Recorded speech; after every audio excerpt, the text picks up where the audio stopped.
Today, I'll be talking about Sakamoto Days, a manga that was recently adapted into an anime, and quite frankly, it's gas. No, not that gas, you silly Billy. But if we're being serious, which I very clearly always am, I genuinely believe that this is a show that has amazing potential. And really, that's the premise of this video.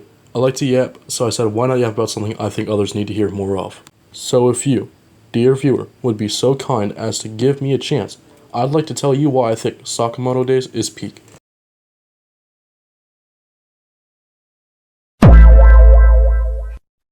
In order for you, yes you, to have a proper understanding of this video, we must first talk about the series' namesake, Taro Sakamoto. Taro is not only the MC, but he's also considered to be the greatest hitman to ever live, and he has the crackhead strength required to do bonkers shit without having to do copious amounts of coke. He's quite frankly a jack of all trades, being fast as shit, durable as all hell, and he's low-key goated. You ever had that one friend that swears they're always on the bulk and just waiting for the right moment to cut? Well, that's Sakamoto, except he actually follows through with that promise. This motherfucker, when he is serious, fights so hard that he goes from an obese grandfather to a model twunk. But don't just let me hype him up. Let's hear a word from Shin Asakusa, Sakamoto's previous partner.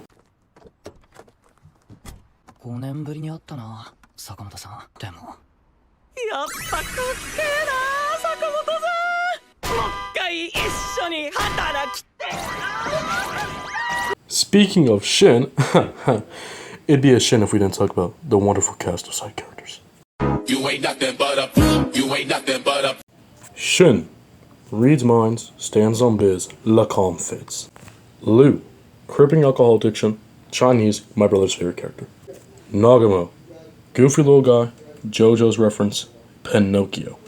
Tatsu, low-key just a chill guy, poisonous, might be into BDSM. Boiled, always hard, explosive balls, shockingly, 9-egg. Obiguro, freaky, hard for boiled, a woman, I don't really know, I'm struggling. Now that we know our diverse cast through my slightly coherent presentation, we can skedaddle on over to the next bit of the video. A recap of the first episode. I was gonna do 4, but I'm a tad bit busy with other side quests. Plus, if I went further, you may consider doing things that are no bueno. Taro Sakamoto, the world's greatest hitman who threw it all away and let go. This is a common thing you'll hear from damn near all of his past associates and new people. But is it true? Sorta, kinda, yes, no, maybe so. He did get a Prestige 100 Diamond Camo dad bod. And he did stray away from his past life and kinda abandon it, but he's still no slouch. You may be thinking to yourself, who would want to leave such a fucking cool lifestyle? But it's the same situation as that one homie who used to be a wannabe thug until he got head for the first time and then he became a devout Christian. Despite Sakamoto getting married, getting a kid, getting fat, he still kept all the aura and his crisp ass hairline, something most shonen MCs can only dream of. During a flashback of Sakamoto back in his days of being a fine specimen, we cut to his current day.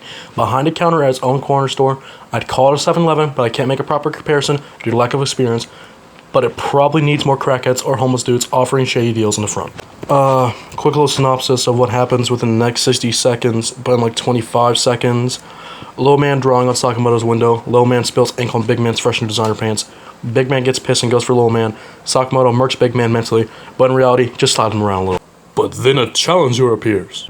This blondie came around to ask nicely for Sakamoto to return to the scene of killing people for the cream, and while doing so, decided to do a skip to speedrun Lung King. However, Sakamoto blocked it and ruined Shin's attempt at a new PR. What a fucking dick. But the conversation is cut short by the postman giving Sakamoto an unskippable side quest, and then he goes on a side quest grind trying to 100% the game, using his lit La Flame assassin skills to feed a child and turn one ball into dose. During this whole event, Shin was tweaking on a low, and afterwards, he started to geek the fuck out. Until he got a call from the big boss himself. Now, big boss called to let Shin know that if he doesn't make Sakamoto go sleepy bye-bye, he'll do it himself. And then on some real shit, Shin tells boss man to hop the fuck off. But sadly, with great remorse, I regret to inform you, the next day Shin goes back to Pew Pew, Mr. Sakamoto, and on an unrelated note, yes boys, it is bubblegum pink. Due to Sakamoto's sick assassin skills, he's able to defend himself with all sorts of bullshit in a convenience store, alongside blocking his thoughts from peeping toms. After Shin got his shit rocked, he He wakes up in a new bed, quickly getting flashbacks to the Diddy party. On a happier note, he's relieved when he finds out it's just the Sakamotos. Turns out they invited him to dinner. You would definitely want to invite someone who just tried to kill your husband. That's some real bro shit. Tough love. He then realizes why Sakamoto quit and respects it like a real bro before skedaddling on over to report back to Big Boss. Big Boss bitch talks Shin, and then Shin says, "I'll YNW Melly song myself if you don't kill Sakamoto."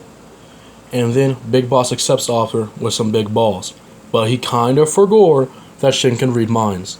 And in a split-second decision, Shin starts putting up King Von numbers. But in the meantime, Sakamoto finds out what's happening and decides to gear up. Pulling up a wall full of all sorts of gear and firearms, he chooses his trusty stun gun? Who the fuck does this guy think he is? Well, despite the fact he chose a subpar weapon, at the last second he pulls up the Shin side and starts aura farming all over the place, catching bullets Kung Fu Panda style, pushing the no-kill rule to the extreme. Then he rocks Big Boss's shit and saves the day. Yippee! Shin then becomes a clerk for minimum wage plus added overtime. The end. Can he beat Goku though?